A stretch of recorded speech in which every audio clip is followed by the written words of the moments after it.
Hi everybody, welcome to a brand new golf lesson. Today we're going to be looking at long irons. So what I'm talking about is maybe the 3, 4, 5 iron, if you've still got a 3 iron in your bag that is, and how you're actually going to hit them, because the long iron, they are a difficult club to hit. As we move back up the set from a 7 iron back up towards the 5, the 4, the 3, the shaft's getting longer and we're losing loft on the golf club. Here I've got a 4 iron. It's only got 19 degrees of loft on this 4 iron. My old 3 iron used to be 21, so the lofts are getting even stronger, which means it's going to be difficult to get it up in the air and keep control of it. So let's jump into the lesson and give you some pointers on how you can hit better long irons. So long irons then, they are tough. They are a horrible club to hit sometimes, especially, you know, if you're struggling to control an 8 or a 7 iron, even a 6 iron. When you get up to that 4 and 5 iron, what's going to start to happen is it just exposes you a little bit more. Because there is less loft, like I said earlier, it's going to just showcase the faults a little bit more. You're going to see more side spin. You're not going to see it get up in the air as easily. So it almost makes you feel sometimes a little bit worse than you actually are. So don't feel too bad if you're struggling to hit them, you know, as a starting point. Give yourself a little bit of a break. Also, hybrids are great now. A lot of manufacturers and even sets stop at 5 irons and they want you to get a 3 and a 4 hybrid. So if you really do struggle with long irons, have a look at those. But in today's lesson, we're going to give you a few pointers. So first pointer, like I say, number one, be fair on yourself. Second one, as we change throughout our set, as we go from sand wedge back up to our driver, our ball position should be changing. Now, with quite a few of my lessons who I see who are beginner golfers or higher handicapper golfers, I'll notice they'll say, right, okay, well, we're doing great with the 7 iron. Let's bring in the 5 iron or the 4 iron and, you know, give it to them. Right, they've just been hitting 7 iron from just in front of the centre. Next thing you know, they've got the 4 or the 5 iron slap bang in the same position. So not only now is that going to be harder for us to get it up in the air, it's also going to conflict with strike a little bit. Because the club is a little bit longer, we almost feel that we're getting down to the ball a little bit too early, so we'll start to back up out of it, get the shaft steeper, all in an aid to try and see that we get what we want from the long iron. So first things first, let's make sure when we're playing a long iron, if you do struggle to get it up in the air a little bit, even just play it a little bit further forwards than you would expect. We are still looking with a long iron as well to take a little bit of a divot, but because we've moved the ball further up our stance, it's not going to be a divot like you would see with your pitching wedge or your 8 iron. It'd be more of a brushing of the surface. It'd be like we get this sort of a graze on the turf. Now, you might be someone who takes divots and you don't have a real problem at taking them, but if you are struggling to get your long irons airborne, I'm going to suggest that we start to feel the club almost just brush across the bottom of the ground now. And I want you to think about the soul of the golf club and how that impacts the ground, because what I would see a lot of people do with a long iron, they think, oh, I never hit my 4 iron or my 5 iron up in the air. So what I'll do is I'll come back down and I'll lean behind it and I'll get my weight behind, and all of a sudden that leading edge buries in 3 or 4 inches behind the golf ball and we've got no chance of getting it up in the air.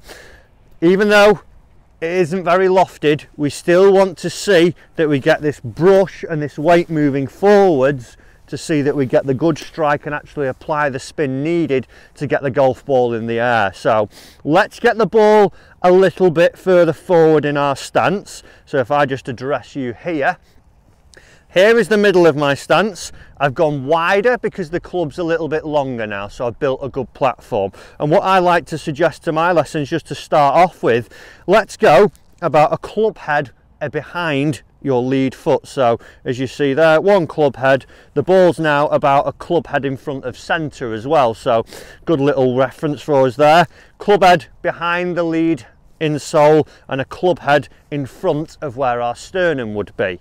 So we'd see that we get the ball into the right position there.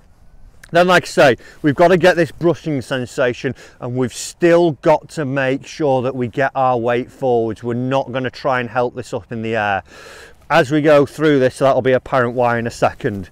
We've got to get the brush down, but like I say, it's only that you would probably be hitting about 1 or 2 degrees negative down into the ground, so it's not like you'd be taking a huge divot as you do this. So ball forwards into that position and that little brush. Then from there, what we've got to try and do is actually maintain some speed throughout the golf swing, sorry. As we go through, it is a longer club and there is less loft, so we need some speed to actually help launch the golf ball up into the air.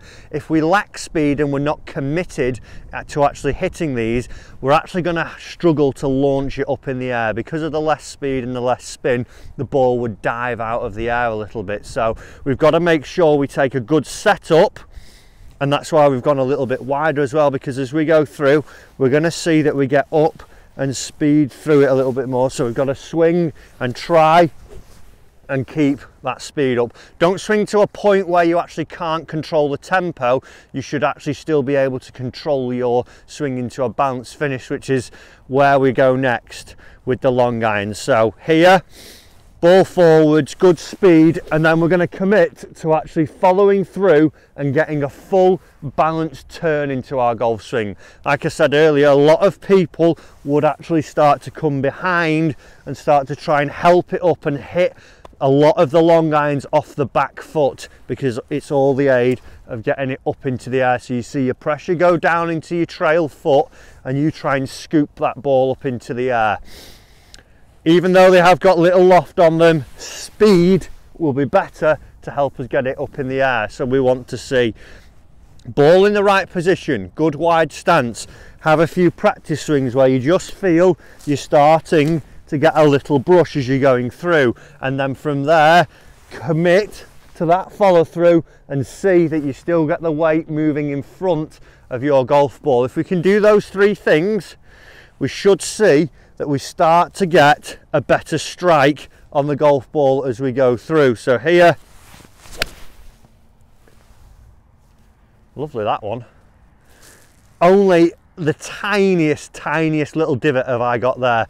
Literally a minute little brush on the turf as I've gone through. So let's see that we get those 3 things happening.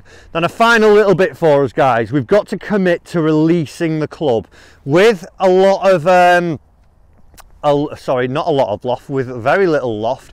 Like I said earlier, it's going to see that we get more side spin. So what I want you to try and do is have a feeling, if you notice that you generally slice your long irons as well, we've got to commit to actually letting that club go through and release over. So we would see that we get the trail forearm rotating over the lead forearm a little bit more. So we'd see this motion going on instead of helping it up into the air like this. That's because if we don't and we get the face open, that side spin kicks up. So here, release it into that full follow through and see that we are actually letting the club head turn over a little bit more. Not only allows the face to square up, but it gives us that little bit more speed as we're going through it. So good ball position, see that we get a brush, commit to your follow through, and then let's try and see if we can release the club a little bit. Don't be too scared of almost sometimes them going a little bit left as we go through here. Oh, I'd take those 2 4-irons any day. They were beautiful. So nice, simple, basic things to follow on from there, guys. If we can just do those to start off with and see that we're getting the strike with these longer irons as we're going through, we should see some more success with them. Don't be scared to follow through and let that face release. Check you've got your ball position right and see that you're not trying to help it up, you're getting a little brush on the turf, and you should start to crush those long irons. If you do really struggle with them though, like I say, do check out some of the hybrids that are on offer throughout a lot of the manufacturers, because they are just a lot easier to hit sometimes, and you'll see that you get them up in the air. But follow those tips and hopefully you won't need to go down that route. Guys, I hope you've enjoyed this lesson this week. If you have, do remember to hit the subscribe button down below and hit the bell notification so you don't miss any future lessons with myself. Also leave me a comment and a like down below. Did you enjoy it? Would you like to see anything else from the channel? Thanks for watching, and I'll see you in the next lesson.